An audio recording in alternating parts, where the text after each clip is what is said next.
salah satu tokoh Indonesia yang cukup dikenal di kalangan masyarakat. Siapa sih yang nggak tahu nama Gajah Mada? Some facts about Gajah Mada adalah sosok panglima perang dan mahapati yang paling berpengaruh di perjalanan panjang kerajaan Majapahit menuju puncak kejayaannya. Lahir pada tahun 129. Tahu nggak sih, selain nama Gajah Mada, dia juga dikenal dengan nama lain, yaitu Cernodara. Salah satu peran yang paling besar pada masa kejayaan Majapahit itu menyatukan wilayah Nusantara seperti yang diucapkannya dalam Sumpah Palapa. Jasa-jasanya pun masih diagungkan sama masyarakat Indonesia di masa sekarang. Bangsa Indonesia telah menganggap Pati Gajah Mada sebagai pahlawan, simbol patriotisme dan persatuan nasional. Peran Gajah Mada ini ditonjolin Muhammad Yamin lewat bukunya yang judulnya Gajah Mada Pahlawan Persatuan Nusantara. Terbit pertama kali tahun 1945 dan udah dicetak ulang belasan kali. Buku ini mengisahkan kisah kepahlawanan Gajah Mada sebagai pati kerajaan Majapahit. Kisah kelahiran Gajah Mada penuh sama mitos buat menelusuri kedudukannya sebagai orang besar. Kitab Usana Jawa nyebutin kalau Gajah Mada lahir gitu aja dari buah kelapa. Menurut naskah ini, Gajah Mada dilahirkan di Pulau Bali. Dikisahkan bahwa Gajah Mada lahir dengan cara memancar dari buah kelapa sebagai penjelmaan dari Sang Hyang Narayana atau Wisnu. Sehingga Gajah Mada dipercayai lahir tanpa ayah dan ibu. Dia lahir karena kehendak dewa-dewi menurut Yamin. Di versi lain, babat Gajah Mada bilang kalau Gajah Mada itu merupakan anak dari Dewa Brahma, salah satu dari 3 dewa utama umat Hindu, dengan istri yang namanya Empu Suradarma Yogi. Setelah dewasa, Gajah Mada diambil sama Mahapati buat ngabdi kepada raja. Menurut mitos, tujuan kelahiran Gajah Mada tuh udah direstui kekuatan Adi Kodrati. Dengan kata lain, proses kelahirannya udah nandain kalau Gajah Mada tuh emang ditakdirkan jadi orang yang terkenal atau disegani. Tapi ada kemungkinan kalau ayahnya Gajah Mada itu Gajah Pagon yang mengiringi Raden Wijaya pas perang melawan pengikut Jaya Katuang dari Kediri. Gajah Pagon dipercayai nggak mungkin orang biasa, bahkan sangat mungkin dia anak dari salah satu selir Kertanegara, karena dalam kitab Para Raton nama Gajah Pagon disebutin. Pas itu Raden Wijaya begitu mengkhawatirkan Gajah Pagon yang terluka dan dititipin ke kepala desa Pandakan. Menurutnya sangat mungkin Gajah Pagon selamat, kemudian nikah sama putri kepala desa Pandakan dan akhirnya punya anak yang tidak lain tidak bukan Gajah Mada yang mengabdi pada Majapahit. Kok namanya unik banget gitu? Gajah Mada apa sih maknanya? Nah, kata gajah mengacu pada hewan yang dalam mitologi Hindu dipercaya sebagai wahana atau hewan tunggangannya Dewa Indra. Gajah milik Indra dinamai Airawata. Sementara Mada dalam bahasa Jawa kuno artinya mabuk. Jadi bisa dibayangin kalau gajah lagi mabuk, dia bakalan jalan seenaknya, beringas dan menerabas segala rintangan. Bisa dilihat itu nama yang cocok banget dan udah dipikirin betul-betul sebelum diberikan ke Gajah Mada. Kayak yang udah dibahas sebelumnya, kalau penggambaran sosok Gajah Mada yang paling terkenal itu di karya Muhammad Yamin. Jadi pada suatu hari di tahun 1940-an, Pak Yamin ngunjungin Trowulan buat ngeliat lokasi bekas kerajaan Majapahit. Dia nemuin pecahan terakota salah satu celengan yang gambarnya seorang pria berwajah gempal dan berambut ikal. Habis itu Pak Yamin minta seniman Hengantung buat bikin lukisan yang mirip kayak gitu. Hasil lukisan habis itu dipampang sebagai cover buku karya Yamin. Banyak orang yang nentang pendapat Pak Yamin ini karena mustahil wajah tokoh sehebat Gajah Mada dipampangkan di celengan. Ada penelitian dari arkeolog Universitas Indonesia Agus Aris Munander. Dia mengilustrasikan Gajah Mada selayaknya sosok Bima dalam pewayangan yang punya kumis melintat. Nah, kalau dalam media populer Gajah Mada kebanyakan ditampilin bertelanjang dada, pakai kain saru dan pakai senjata berupa keris. Tapi seorang Pati Sunda nerangin kalau Gajah Mada pakai karambalangan atau lapis logam berhias emas, bersenjata tombak berlapis emas juga, dan perisai penuh dengan perhiasan intan yang tertulis dalam Kidung Sundayana.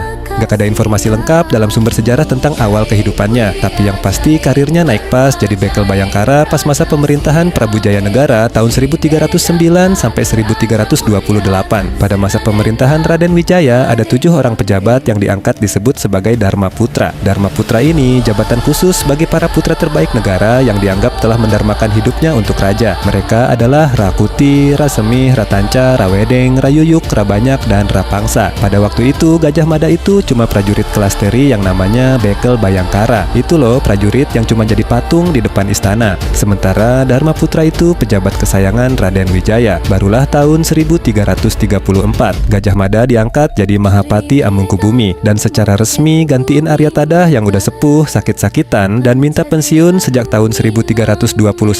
Ketika pengangkatannya sebagai Mahapati Amungkubumi, Gajah Mada ngucapin Sumpah Palapa yang bilang kalau dia tidak akan menikmati palapa. Ini bisa diartikan sebagai kenikmatan duniawi sebelum berhasil menaklukkan Nusantara. Sebagai sebagaimana tercatat dalam kitab Pararaton dalam teks Jawa Pertengahan yang berbunyi sebagai berikut yang artinya, "Ia Gajah Mada sebagai Pati Amangkubumi tidak ingin melepaskan kuasa." Gajah Mada berkata bahwa bila telah menguasai Nusantara, saya baru akan melepaskan kuasa. Bila telah mengalahkan Gurun, Seram, Tanjung Pura, Haru, Pahang, Dompu, Bali, Sunda, Polembang, Tumasik, demikianlah saya baru akan melepaskan kuasa. Sumpah Palapa menjadi manifestasi program kerja politik Gajah Mada saat diangkat jadi patih. Menurutnya, Sumpah Palapa berarti Gajah Mada memberikan batasan dan pantangan pada dirinya untuk tidak bersenang-senang sebelum berhasil mencapai cita-cita demi negara.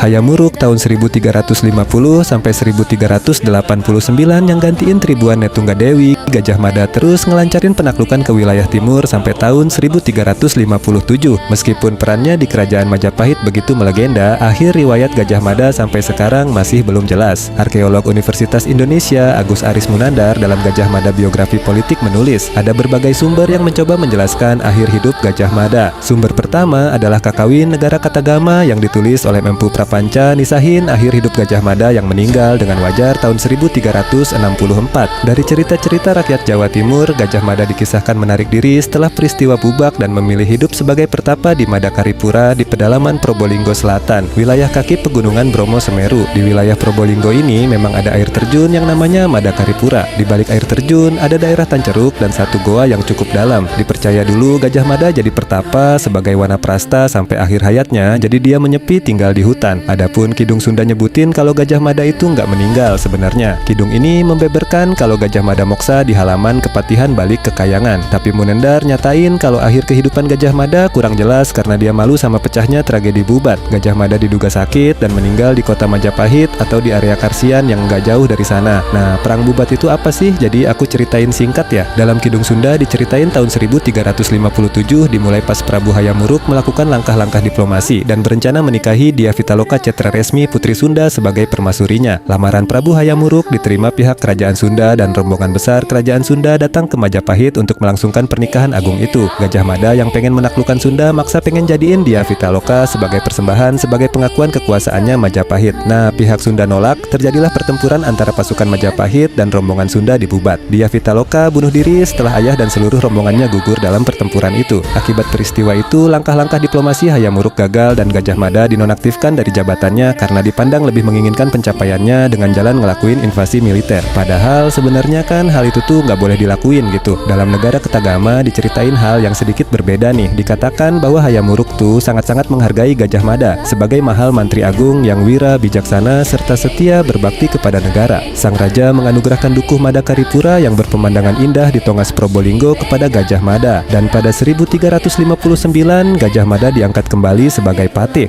Well, itu dia semua tentang Gajah Mada. Well, nggak semua sih, cuman itulah sebagian besar biografi tentang Gajah Mada dan Sumpah Palapanya. Kalau misalnya ada yang mau ditambahin atau ada yang kurang tepat, ada yang salah-salah, boleh komen. Thank you so much for watching. I hope you guys like it and see you on my next video.